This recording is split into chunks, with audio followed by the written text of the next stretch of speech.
اعوذ باللہ من الشیطان الرجیم، بسم اللہ الرحمن الرحیم۔ رب اشرح لی صدری ویسر لی امری واحلل عقدۃ من لسانی یفقہوا قولی۔ ریاض الصالحین حصہ اول، احادیث نبی صلی اللہ علیہ وسلم۔ حضرت سہل بن سعد رضی اللہ تعالیٰ عنہ سے روایت ہے کہ ایک عورت رسول کریم صلی اللہ علیہ وسلم کے پاس ایک بنی ہوئی چادر لے کر آئیں اور کہنے لگیں، میں نے اسے اپنے ہاتھ سے بنا ہے تاکہ آپ کو پہناؤں۔ رسول اللہ صلی اللہ علیہ وسلم نے اسے اپنی ضرورت کی چیز سمجھتے ہوئے قبول فرما لیا۔ پھر آپ صلی اللہ علیہ وسلم اسے تہبند کے طور پر باندھ کر ہمارے بیچ تشریف لائے تو ایک صاحب نے کہا، یہ تو آپ صلی اللہ علیہ وسلم مجھے پہنا دیں، کتنی خوبصورت ہے یہ چادر۔ آپ صلی اللہ علیہ وسلم نے فرمایا، اچھا۔ پھر نبی اکرم صلی اللہ علیہ وسلم مجلس میں بیٹھ گئے، پھر واپس گئے اور اس چادر کو اتار کر لپیٹا اور اس آدمی کی طرف اس کو بھیج دیا۔ تو لوگوں نے ان سے کہا کہ تو نے اچھا نہیں کیا، نبی اکرم صلی اللہ علیہ وسلم یہ چادر اپنی ضرورت سمجھ کر پہنی تھی، لیکن تو نے آپ صلی اللہ علیہ وسلم سے یہ مانگ لی، اور تجھے یہ بھی معلوم ہے کہ آپ کسی سائل کو واپس نہیں کرتے۔ تو اس نے کہا، اللہ کی قسم، میں نے یہ اپنے پہننے کے لیے نہیں مانگی، میں نے تو یہ اس لیے مانگی ہے تاکہ آپ صلی اللہ علیہ وسلم کے جسم مبارک سے لگی ہوئی یہ بابرکت چادر میرا کفن بن جائے۔ راوی حدیث حضرت سہل رضی اللہ تعالیٰ عنہ فرماتے ہیں، تو یہ چادر اس کے کفن کے ہی کام آئی۔ بخاری۔ فائدہ پہلا، اس میں ہدیہ قبول کرنے کا جواز ہے، کیونکہ آپس میں ہدیوں کے تبادلے سے محبت بڑھتی ہے، اس لیے نبی اکرم صلی اللہ علیہ وسلم کا فرمان ہے، ایک دوسرے کو ہدیہ دیا کرو، اس سے آپس میں محبت پیدا ہوتی ہے۔ دوسرا، آپ کسی سائل کو واپس نہیں لوٹاتے تھے۔ تیسرا، وقت سے پہلے ضرورت کی چیز اختیار کر کے رکھنا جائز ہے۔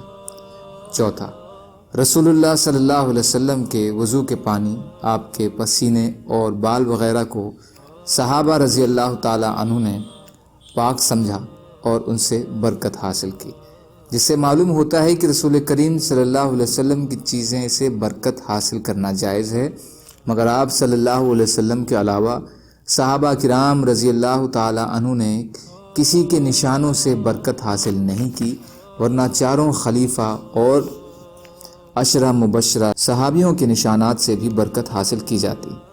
اس کے علاوہ صحابہ رضی اللہ تعالیٰ عنہ نے بھی رسول اللہ صلی اللہ علیہ وسلم کے جسم مبارک سے مس کی ہوئی چیزوں سے ہی برکت حاصل کی، دیواروں، کھڑکیوں اور دروازوں، اینٹوں وغیرہ سے نہیں کی، جیسے آج کل کچھ لوگ حرمین شریفین میں جا کر یہ سب کرتے ہیں۔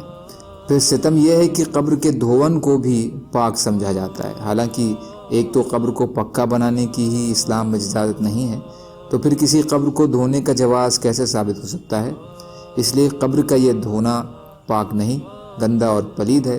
اسی طرح نیم پاگل، دیوانہ اور پاکی و صفائی تک سے بے نیاز قسم کے لوگوں کو لوگ مجذوب سمجھتے ہیں اور ان سے بھی برکت حاصل کرنے کی کوشش کرتے ہیں، حالانکہ یہ فرائض اسلام بلکہ ہر چیز سے غافل اور پوری طرح بے خبر ہوتے ہیں۔